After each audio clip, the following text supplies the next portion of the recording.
Ok, pessoal, bom dia a todos que estão aqui. Nós vamos começar nossa aula. Hoje a gente vai falar sobre a bondade de Deus. Eu vou apresentar aqui que é o nosso material básico de hoje, que é o Salmo 145, o nosso texto de entrada. Então, deixa eu só projetar aqui. Salmo 145, verso 8 a 12. Deixa eu só apresentar aqui para vocês verem a mesma tela que eu, ok?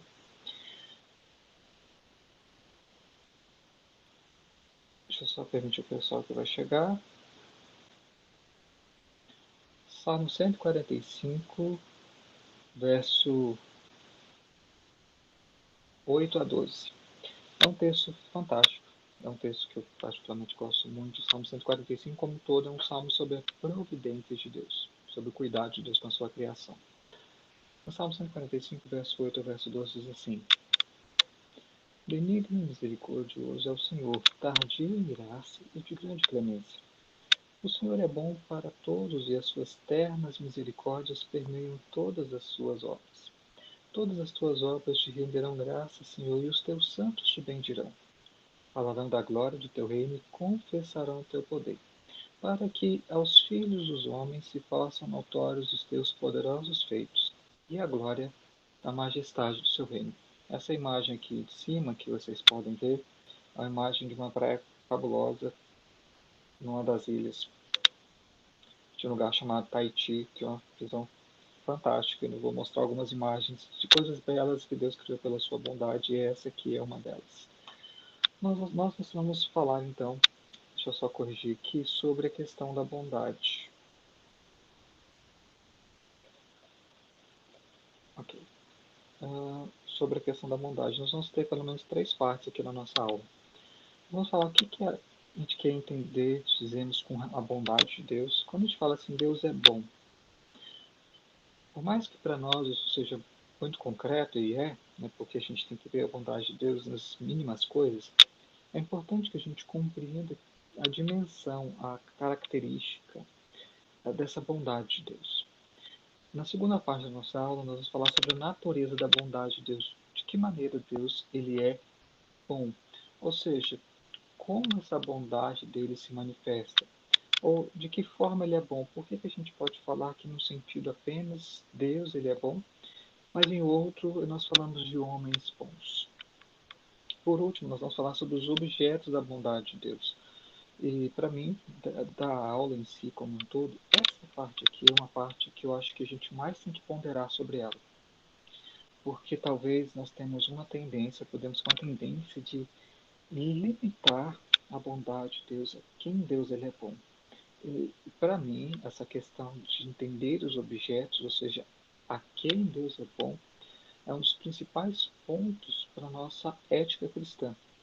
Eu vou chegar sobre isso, não vou antecipar muita coisa, mas essa questão dos objetos da bondade de Deus é uma questão bastante importante para nós. Ok, bondade de Deus. O que é que queremos dizer quando falamos Deus é bom? O Heber Carlos Campos traz uma definição que eu acho que a gente tem que pensar sobre ela. Podemos definir a bondade de Deus como a sua disposição favorável para com toda a sua criação. Então, primeiramente, quando nós falamos Deus é bom, o que nós temos que entender a partir de hoje quando dizemos isso, e devemos continuar a dizer? Deus ele foi favorável, ele se mostrou, ele se deu a fazer algo em favor de alguém ou em favor de algo. Então, primeiro é isso. O que falamos, queremos dizer com Deus é bom? Que ele se dispôs de forma favorável para com alguns objetos da sua bondade.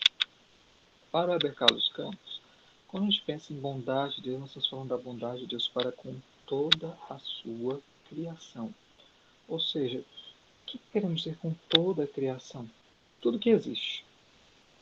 Ou seja, como nós vemos no Salmo 145, deixa eu voltar aqui, diz que o Senhor é bom para todos, e as suas ternas misericórdias, vejam bem aqui, permeiam todas as suas obras, verso 9.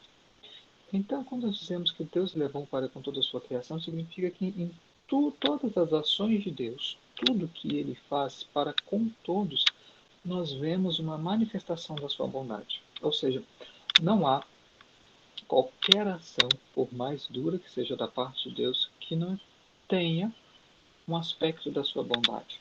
Eu vou comentar mais lá para frente na nossa aula sobre como é que entendemos isso do ponto de vista quando falamos da justiça ou da ira de Deus sobre a humanidade. Mas o ponto básico aqui é, quando falamos Deus é bom, para nós não pode ser uma coisa apenas vaga, uma afirmação como se fosse um jargão. Quando eu e você falarmos a partir de hoje Deus é bom, o que nós queremos dizer é que Ele se mostrou favorável a nós, ou se mostrou favorável em alguma situação. E isso é importante. Tá bem, também. Até aqui tudo bem? Alguma dúvida até então? Eu coloquei só essas imagens dessas frutas aqui, porque se tem uma coisa que é a bondade de Deus, são essas frutas deliciosas, maravilhosas que a gente tem aqui. Vamos lá. A gente tem que conversar aqui eu quero um pouco a participação de vocês, que eu não gosto de monólogo, mesmo nessa aula online, para mim eu acho interessante quando vocês participam. Tem uma passagem que ela é bem intrigante quando a gente pensa na bondade de Deus, que é essa de Marcos 10, 17 e 18. Nós vamos fazer aqui, para quem está na nossa aula, um exercício de hermenêutica ou interpretação. A ideia não é só eu, como professor, como pastor, eu não sou da linha que é só passar conteúdo para vocês. Primeiro, é importante ensinar a igreja a ler a Escritura, a interpretar a Escritura. Então, o que nós vamos fazer aqui, nesses minutos, é um exercício de hermenêutica. Nós vamos olhar um texto e, à luz desse texto, nós vamos fazer algumas perguntas que são perguntas de dúvidas, não de incredulidade, não de questionar ou de descrer o texto, mas para entendê-lo melhor, tá bom? Marcos 10, 17 e 18 é uma passagem que provavelmente você conhece. Diz assim: E pondo-se Jesus a caminho, correu um homem ao seu encontro e, ajoelhando-se, perguntou-lhe: Bom mestre, que farei para herdar a vida eterna? Respondeu-lhe Jesus: Por que me chamas bom? Ninguém é bom senão um, que é Deus. Eu vou colocar aqui algumas perguntas que eu já adiantei, você pode ter outras. Primeiro, quando Jesus Cristo fala ninguém é bom senão um que é Deus, significa que ele está querendo dizer que apenas Deus Pai é bom? Ou ele estaria se negando a sua divindade? Tipo assim, olha, você não pode me chamar de bom, porque bom só é Deus Pai. Ou ele não tinha plena consciência da sua divindade. Ou, em outras palavras, haveria de alguma maneira algum problema no fato do homem chamá-lo de bom? Eu vou parar aqui o compartilhamento. O que vocês acham? Como é que a gente entende essa passagem? O que será que Cristo está aqui querendo dizer quando ele fala ninguém é bom senão um que é Deus? Agora com vocês. O que vocês acham? Eu não vou responder. Eu preciso que vocês também, assim, trabalhem o texto, pensem no texto e ajudem aqui. Não tenha medo de errar, tá bom? A gente erra, a gente aprende, a gente reaprende. Pastor? Sim, Ieda. Pastor? Sim, estou te ouvindo. Seria o caso dele estar falando que Jesus, tratando Jesus como mestre e não como Deus, ele está falando a pessoa dele ser mestre e não está reconhecendo ele como Deus. Poderia ser isso? Ó, você foi na mosca, Ieda. É exatamente isso. Ou seja, o problema não era que Cristo não fosse bom ou que não fosse Deus. O problema é a maneira como esse homem se dirige a ele. Na verdade, para ser mais exato, a pergunta desse jovem, ela está completamente errada. Olha, vamos voltar aqui no texto para a gente ver como que a gente interpreta essa passagem, para ver onde Cristo quer chegar. Veja bem, ele primeiro, qual que é a pergunta do jovem? Bom mestre, que farei para herdar a vida eterna? Você poderia falar que tem vários erros nessa pergunta, mas não podemos falar apenas dois. O primeiro erro é esse que Eda falou. O que Cristo está querendo questionar? Não é ser que ele não seja bom, Cristo seja bom, ou que apenas Deus Pai seja bom. A questão é que o homem se dirige a ele apenas como bom mestre. Ou seja, por que Cristo está se negando a aceitar esse título bom mestre? Porque ele não é apenas um bom mestre, ele é o próprio Deus encarnado. Então, primeira parte dessa pergunta que está errada. A segunda parte, nós vamos trabalhar aqui nessa aula, não é o nosso foco aqui, é que farei para herdar a vida eterna. Qual que é o erro fundamental dessa fala? É o que eu posso fazer para herdar.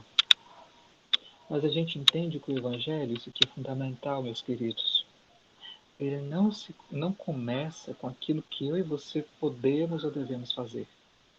O Evangelho, ele não se restringe àquilo que eu e você devemos fazer. O Evangelho é a boa nova daquilo que Deus fez por nós. Nós não podemos trocar essas prioridades, essas máximas. Aquilo que eu e você devemos fazer é só uma consequência do ato que ele já fez por nós. Por isso a pergunta desse jovem está errada. Ele não poderia fazer nada para dar a vida eterna, porque não dependia dele.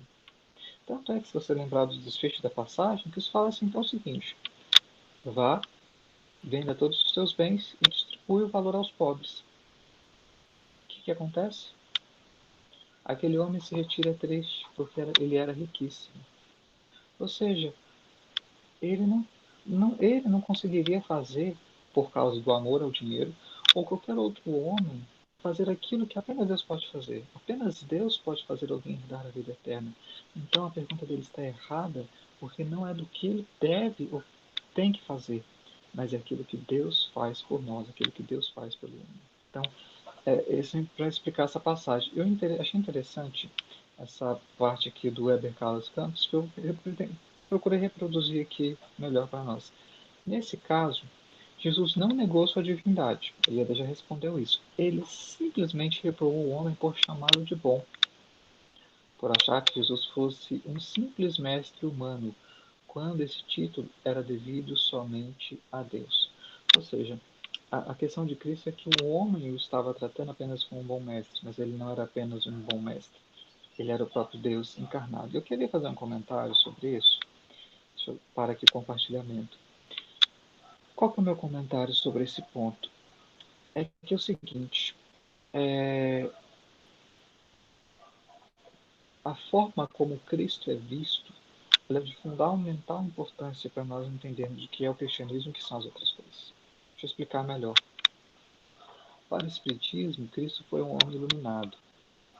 Para o islamismo, ele foi um profeta, mas só que ele não foi o maior dos profetas, nem o profeta principal de Allah, que foi Muhammad ou Maomé.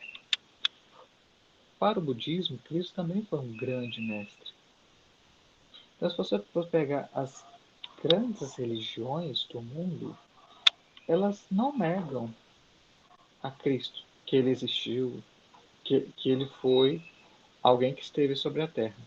Mas nenhuma delas, nem o budismo, nem o islamismo, nem o espiritismo, vão afirmar o que o cristianismo diz, que ele não era apenas homem, mas é que ele é Deus. E não apenas Deus, ele sendo Deus é o nosso Salvador. Essa é a distinção fundamental do cristianismo para todas as demais outras religiões. Então a gente não pode cair no erro ou no equívoco de achar que por alguma religião, por alguma linha, seja religiosa ou intelectual, falar de Cristo como um bom mestre, e de alguma maneira isso seja cristianismo, ou de que maneira isso seja uma mensagem do Evangelho. Pois não é, por exemplo. Tem um material que eu gosto muito, você já deve ter ouvido falar, que é O Monge Executivo. Best-seller, vendeu demais e tal. É interessante o livro do ponto de vista de uma ficção, de um conto, de uma história ficcional para ensinar sobre liderança. Né? Em resumo, o livro é isso, O Monge Executivo. E fala muito de Jesus em relação aos seus discípulos como um grande mestre, um grande líder. Legal, só que o Cristo, nós que cremos, ele não foi apenas um grande líder, um grande mestre, ele era Deus. E isso o Monge Executivo não fala. Então, embora o livro seja um livro interessante, nós não podemos considerá-lo como um livro evangélico nesse sentido, porque Cristo ele não foi apenas um mestre, um bom homem, um profeta, ele era o rei. Ele é o Rei, Ele é Deus. E essa é a distinção fundamental entre o cristianismo e as demais grandes religiões do mundo. Tá bom? Vamos continuar então nossa apresentação aqui. Até aqui tudo bem? Podemos prosseguir? Se tiver alguma dúvida, habilite o microfone aí e a gente vai conversando. Ok.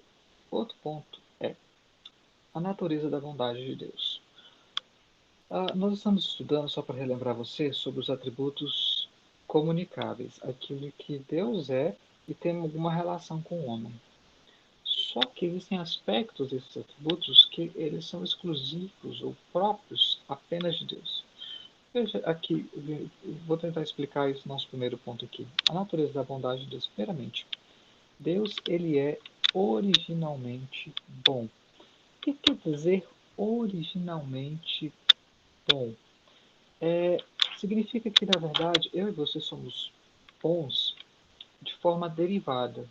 A nossa bondade limitada, temporária, e até mesmo ela não está com qualidade boa, João Carlos. Deixa eu...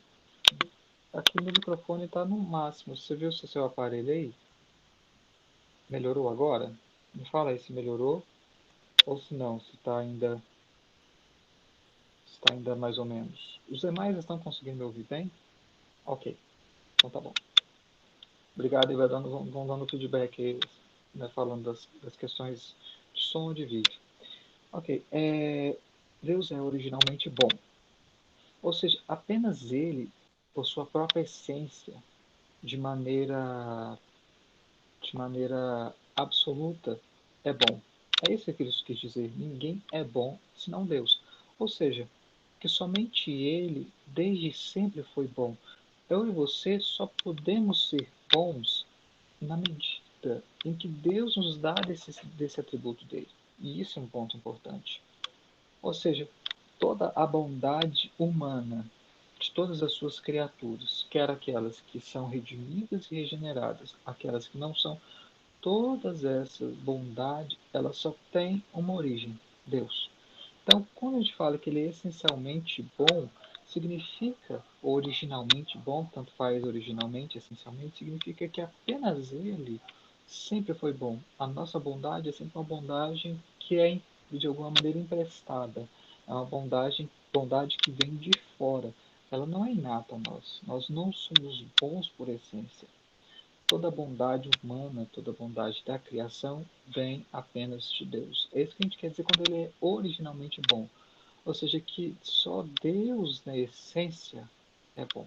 É isso que Cristo também quis dizer em Marcos 10, verso 18. Outra passagem, outro ponto importante é que Deus é imutavelmente bom.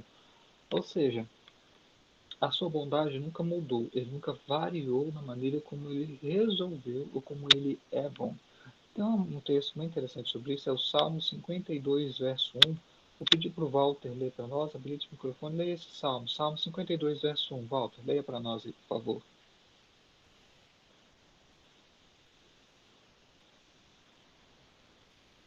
Habilita o microfone que você está lendo, acho que nós não estamos ouvindo.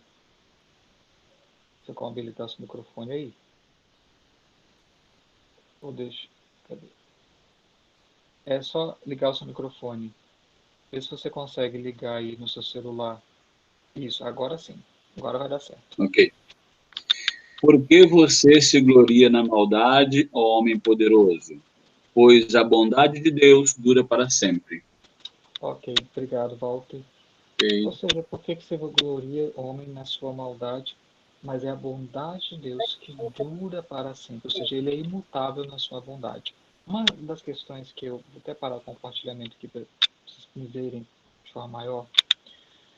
Como é que a gente entende que Deus ele é bom ou continua bom quando ele está exercendo a sua ira?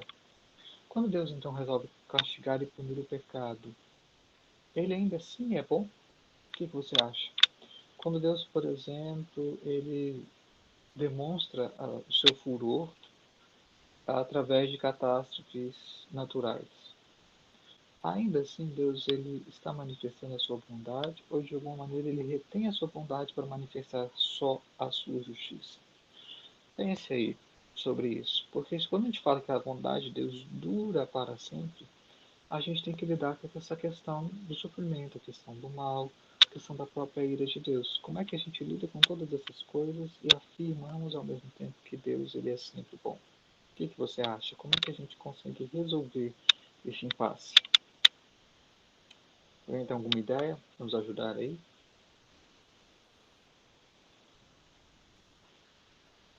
Pense. Pastor, eu acho que pode ter várias vertentes, né? E eu penso aqui que uma delas, se esse sofrimento é permitido por Deus ao servo dele, tem um propósito que também é compartilharmos da santidade de Deus, né? Para nossa correção, para nossa disciplina, com um fim de que a gente compartilhe da santidade de Deus. Então, penso que é uma forma de bondade também, é o pai que corrige o filho que ama. E a outra vertente da ira de Deus, como talvez o senhor tenha colocado, não esquecer que ele é justo e essa ira é uma reação também à santidade dele, né? Não sei, né? Ótimo. Ótimo, você respondeu bem, Catherine. Eu já falei que assim que o pessoal daqui da sala e outras pessoas da igreja tem muita aptidão para fazer teologia. Tem- É porque assim, por que eu falo isso? Não é só mera fala. É porque cada área ela tem uma forma específica de pensamento e de conhecimento. E eu já pude perceber nas nossas aulas, nessa interação das respostas, que muitas pessoas da nossa igreja, elas têm um raciocínio teológico, não apenas elas sabem textos bíblicos, mas conseguem raciocinar teologicamente. Então, fica aí o incentivo a minha fala para você ou para todos os demais que quiserem fazer teologia. Exatamente, Catherine. Porque até o João Carlos ia responder aqui também no chat, que quando Deus, mesmo quando Deus, ele manifesta a sua ira, isso também está permeado pela sua bondade. Porque se Deus fosse exercer apenas a sua ira, apenas o seu furor, toda a criação, todo o universo teria sido fulminado. Não existiria. Se Deus apenas manifestasse a sua ira. Mas como Deus ele sempre foi bom e resolvendo manifestar a sua misericórdia, a sua bondade, ele, mesmo exercendo a sua ira, ele ainda está exercendo a sua bondade porque é uma ira que ela não é completa, ela não é total, ela não é instantânea.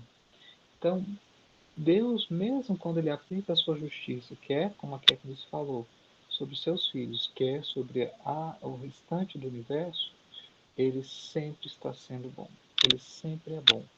Então, o sofrimento, realmente, na perspectiva para o cristão, ele tem o propósito de fazermos participantes, né, da santidade. E, mesmo a ira na manifestação dos ímpios, fará que eles, no futuro, eles confessem a Cristo como Senhor. Então, mesmo num ato maior de ira, Deus ainda assim está sendo bom com a sua criação. Então, esse é um aspecto importante, bem legal. Ok, nós já vimos que Deus ele é originalmente bom, Deus é imutavelmente bom. Agora nós vamos ver uma outra parte que Deus é necessariamente bom.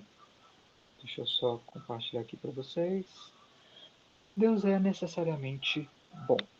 O que significa? É que a ideia é de que Deus ele é bom porque pelo seu próprio ser, tudo que ele faz tem que ser bom. Como ele essencialmente é bom, então a sua essência se traduz nos seus atos. Ou seja, se ele é bom, tudo que ele faz ele é bom. Ou seja, a ideia nossa de divindade, de Deus, ou aquilo que nós cremos como Deus, eu também quero. O Walter está tomando café aí, eu já dizer assim que nessa sala tem muitos cafezeiros, tá, Walter? Então quando você toma café, atiça aqui, ó, o gosto, o gosto de todo mundo. Então, Deus, ele, em tudo que ele faz, ele é bom. E eu trouxe aqui uma passagem que eu acho muito interessante, que é a passagem de Gênesis 1. Nós vamos ler o capítulo todo, até por questão de tempo, mas é um texto de abertura da Escritura e que já aponta a bondade de Deus. Eu vou precisar que você me acompanhe aqui na tela, tá bom? Eu vou projetar aqui o texto. Eu queria que você prestasse atenção. O texto de Gênesis 1 é um texto fabuloso, riquíssimo, lindo. Não é apenas um texto narrativo, descritivo, mas é um texto poético, é um texto quase que rítmico. E nesse texto nós temos a bondade de Deus repetida, reenfatizada, assim, ela colocada em bom tom. Conte comigo, você, nós sabemos que os dias da criação foram... Deus criou todas as coisas em 6 dias. Mas eu queria que você contasse comigo quantas vezes em Gênesis 1 a Escritura diz que ele fez o que é bom. Você pode me acompanhar? Eu vou destacar aqui no texto e aí você vai me acompanhando. Deixa eu voltar aqui lá, Gênesis 1. Ok, nós lemos a narrativa e tal, tudo bem. Cadê? Ok. Verso 4. E viu Deus que a luz era boa. Notou aí uma vez. Mais adiante, no verso de número 10, nós temos a segunda vez. E viu Deus que isso era bom. Ok? No verso de número 12, quando fala do terceiro dia, nós temos pela terceira vez. E viu Deus que isso era bom. Vamos continuar? Ok, mais um pouco para frente, verso 18. A quarta vez, o texto fala, e viu Deus que isso era bom. Houve tarde, manhã ou quarto dia. 4 vezes. Aqui Gênesis 1 falando, Deus é bom. Verso 21, a quinta vez. E viu Deus que isso era bom. Ok?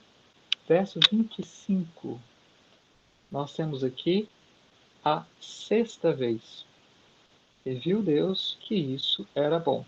A partir então do verso 26, nós temos a descrição da criação do homem, os textos que nós já conhecemos. E aí no verso 31, olha que interessante. Viu Deus, vou destacar o verso aqui, a primeira parte. E viu Deus tudo quanto fizera, e eis que era muito bom. Pergunta para você quantas vezes Gênesis 1 repete que o que Deus fez era bom. Abre o microfone, você esteja atento aí. Quantas vezes o texto fala? Contou comigo? Ao todo foram 7 vezes. E na sétima vez, nessa aqui que eu estou contando para você, na sétima vez, não apenas Deus viu Deus que era bom, mas Deus viu Deus que era muito bom. É como se houvesse uma música, sabe? E há uma batida, há um ritmo marcado. E quando chega então ao sexto dia, é como se a batida fosse dobrada. A ideia é assim, viu Deus que era bom, viu Deus que era bom. E chega então, nós temos 7 vezes em Gênesis 1 a repetição de que aquilo que Deus faz é bom. Claro, a gente sabe que o número 7 é um número bastante sugestivo, que tem a ver com a perfeição, a completude daquilo que Deus faz. Então, só para mostrar para você como em Gênesis 1, essa bondade de Deus ela aparece de forma perfeita, de forma forte, bastante enfatizada nesse texto. Tá aqui, tudo bem? Pastor, Sim, Alessandro? Isso, Alessandro. não, assim, eu só estou intrigado por que que aparece essa frase, porque assim, Deus ele é atemporal, né? Ele já sabia de tudo. Por que que ele viu que era bom, né? Eu sei que ele já sabia que era, mas por que que ele viu que era bom depois que estava concluído? Ótimo. Excelente pergunta, Alessandro. Excelente pergunta. Por que que Deus ele viu que era bom apenas depois? Na verdade, ele já sabia. A ideia não é que Deus precisasse afirmar para si que o que ele criou é bom. Na verdade, é a afirmação para nós, leitores, né, da Escritura. No caso aqui, é bom você entender que Gênesis ele foi escrito por Moisés, o que tudo indica, pouco antes do povo entrar na Terra Prometida. Então, o que Moisés ele queria que o povo entendesse é que tudo que Deus criou é bom. Ou seja, que essa criação foi boa, ela foi feita boa, como uma, a gente vai falar de obra de arte no final, como uma arte. E quando Deus fala, esse que tudo é bom, na verdade isso é para nós aprendermos com o nosso Criador a contemplarmos aquilo que Ele criou. Porque se Ele, já sabendo disso, já tendo todo o conhecimento eterno, Ele foi capaz de olhar a sua criação e expressar a bondade disso, nós, seres criados, finitos, também temos que contemplar essa criação. Então, acredito que é por isso. É mais para nós, sabe, Alessandra, aprendermos com o nosso Criador a contemplarmos e falarmos realmente tudo que Deus fez é bom. Não sei se eu consegui responder a tua pergunta, mas é uma pergunta bastante interessante. Muito legal, muito boa mesmo. Continuando então, nosso trabalho. Então, nós vamos ver agora os objetos da bondade de Deus. Tem um texto que eu acho que é bem legal, deixa eu ver se é agora que eu pedi para ler, Carol para ler, que é Mateus 6, verso... Salmo... Não, daqui a pouco. Salmo 36, verso 7 e 8. Por enquanto a gente vai pegar outras partes. Carol, pode aguentar aí que daqui a pouquinho eu já te peço para ler, tá? Aqui na ordem. Objetos da bondade de Deus. Primeiramente, Deus ele é bom com as suas criaturas de forma geral. E com criaturas, entenda seres animados e seres inanimados. É claro que quando a gente fala do homem, esse que está separado, a gente está falando do aspecto específico da bondade de Deus. Mas aqui, quando a gente fala da criatura em geral, significa que Deus ele é bom para a sua criação. Ou seja, a ideia de que Deus, ao preservar, ao sustentar o universo, é uma manifestação da sua bondade. Porque a criação ela foi afetada pela queda. Quando em Gênesis 3, o homem, Adão e Eva pecaram, isso trouxe, vamos dizer assim, consequências para toda a criação, para tudo que foi criado. É como a gente dissesse assim, que a queda ela também teve efeitos cósmicos. Como assim efeitos cósmicos? Não apenas o homem foi afetado, mas aquilo que Deus criou, a terra, segundo Gênesis 3, ela, maldita é a terra por tua causa. Quando fala ali terra, significa o universo todo. Por isso que a gente estranha muito, por exemplo, que as coisas parecem que não estão em sua perfeita harmonia. O caso recente foi que uma frente fria, agora em agosto, aqui no Cerrado, no meio do nosso país, aqui, em agosto, extremamente atípico. E poderíamos falar de tantas outras coisas. Mas quando Deus ele preserva a sua criação, isso é a manifestação da sua bondade. E nós vamos ver um texto, Mateus 6, verso 30, que vai falar sobre isso daqui a pouco. Mas há também um objeto particular, especial da bondade de Deus, que é a raça humana, a humanidade. A humanidade, ela é também a objeto da bondade de Deus. Nesse sentido, Salmo 36, verso 7 e verso 8, a Carol vai ler para nós esse texto. Salmo 36, verso 7 e verso 8. Como é preciosa, ó Deus, a tua bondade. Por isso os filhos dos homens se acolhem à sombra das tuas asas. Fartam-se da abundância da sua casa e na torrente das tuas delícias lhes dá de beber. Desculpa. Ótimo, Carol. Não, tranquilo. Olha que texto fantástico a Carol acabou de ler. Todos os homens, quer aqueles que creem nele, quer aqueles que não creem nele, eles se refugiam à sombra de Deus, ou seja, eles de alguma maneira recebem a bondade de Deus. E da torrente das delícias, Deus dá a beber a todos. Ou seja, todo homem, por mais que ele negue a Deus, ele ainda assim é objeto da bondade de Deus. Se não fosse a bondade de Deus, não haveria existência. Não haveria deleite, não haveria prazer, não haveria alegria, não haveria contentamento, não haveria absolutamente nada disso. É isso que o Salmo 36 expressa. Eu também gosto muito dos Salmos porque eles têm algumas expressões que às vezes a gente tem muito receio de usar. Mas o salmista diz que na torrente das delícias, ou seja, não é apenas que Deus ele dá certo contentamento e certa alegria aos homens, é uma torrente. Ele às vezes dá muita bondade, ele é muito bondoso para com os homens, permitindo que eles possam desfrutar de Deus, deles, de si mesmo, das coisas que ele criou durante mesmo apesar da queda. E aqui, sabe, meus queridos, que eu acho que a gente tem que parar e pensar. Se todo ser humano, toda criação é alvo da bondade de Deus, isso tem que ter algum reflexo na nossa ética, na nossa forma de ver a raça humana, na nossa forma de ver o mundo. O que eu quero dizer? Mesmo o ser humano mais distante de Deus, mais a contrário ao nosso Senhor, ele é objeto da bondade de Deus. Ou seja, se ele é objeto da bondade de Deus, nós cristãos também temos que pensar como eu e você, cristãos, podemos ser reflexos da bondade de Deus na vida dessa pessoa.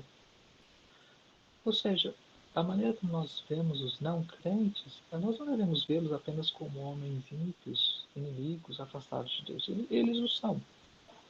Mas não temos que vê-los como vasos de ira, mas que ainda assim Deus está sendo bom para com eles. Isso tem que ter um impacto, né, na forma como a gente pensa as nossas atitudes para com aqueles que são o nosso próximo. Tá? É isso que eu acho que é um reflexo dessa bondade de Deus, é aquele mandamento, uma das leis, da lei áurea, parte da lei áurea, que é amarás ao teu próximo como a ti mesmo. Por que eu tenho que amar o meu próximo, mesmo que ele seja meu inimigo? Porque ele é objeto da bondade de Deus. E é difícil, é muito difícil. Eu não estou dizendo que é fácil aplicar isso, não. Mas se nós não compreendemos a bondade de Deus, a nossa ética não pode ser uma ética apenas punitiva, apenas com esse aspecto da justiça, de retribuição do pecado.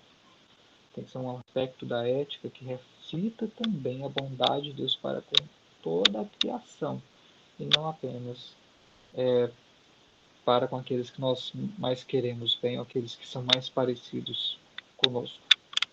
Eu não poderia deixar de falar, de apontar esse aspecto, tá, aqui. E nesse sentido, tem uma citação do Arthur W. Pink que eu achei fantástica, que eu queria projetar aqui para vocês, que eu achei fabulosa.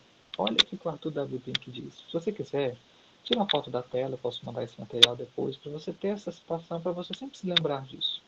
O que o Arthur W. Pink diz? A bondade de Deus é notória na variedade de prazeres naturais providenciados para o deleite de suas criaturas. Deus poderia ter se contentado em satisfazer a nossa fome sem que a comida fosse agradável ao nosso paladar. O que o Arthur Pelopin está dizendo aqui? E é fantástico. Cada prazer natural, nas mínimas coisas, cada parte disso é reflexo da bondade de Deus. Eu estava escutando um comentário do John Piper. Quem quiser depois eu posso resgatar essa fala dele. Foi um mês, um pouco atrás que eu ouvi. Alguém perguntou, John Piper, como é que eu posso viver para a glória de Deus? Como é que significa viver para a glória de Deus? Aí ele deu uma ilustração que eu achei legal. Falou assim, vamos supor que você está tomando um suco de laranja. Como é que você pode fazer isso, experimentar, viver isso para a glória de Deus? É entendendo que cada aspecto desse ato é a bondade de Deus sobre você. A acidez da laranja, a textura do suco, a acidez, o fato de que você tem essa fruta saborosa e dela você tem um suco que você pode tomar, a própria cor do suco da laranja, ou seja, cada um desses aspectos, quando você se deleita neles, você tem prazer neles, você está vivendo para a glória de Deus. Eu achei fabuloso, porque é exatamente isso que o Arthur W. Pink está dizendo para nós. A bondade de Deus se manifesta em cada um desses prazeres naturais. Já que o pessoal mencionou aí o cafezinho do Walter, que está tomando aí, talvez seja uma boa expressão. Sabe, aquele cheiro de café naquela hora do dia. É o fato do gosto do café, se ele é mais ácido, menos ácido. o calor do café, a doçura ou não, que vai depender do seu gosto, se você gosta de café mais amargo, um café mais fraco, mas cada uma dessas coisas são coisas que Deus fez para nos deleitarmos nele. Você parou para pensar que viver para a glória de Deus é o contentamento que tem a ver com essas pequenas coisas e como nós podemos aproveitar isso? Eu achei fantástico isso aqui. Bom, chegando ao final, então, falando sobre isso, Mateus 6, verso 30. Se não me engano, eu deixei para Kathleen ler esse texto para nós, sobre a bondade de Deus em todos os aspectos da sua criação. Mateus 6, 30. Ora, se Deus veste assim a erva do campo, que hoje existe e amanhã é lançada no forno, quanto mais a vós outros, homens de pequena fé?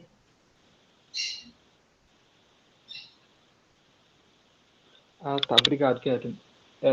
Gente, por motivos paternais, o Arthur vai participar aqui do final da nossa aula, porque ele está chegando a hora dele, papá. Então ele vai estrelar aqui na nossa aula nos últimos minutos.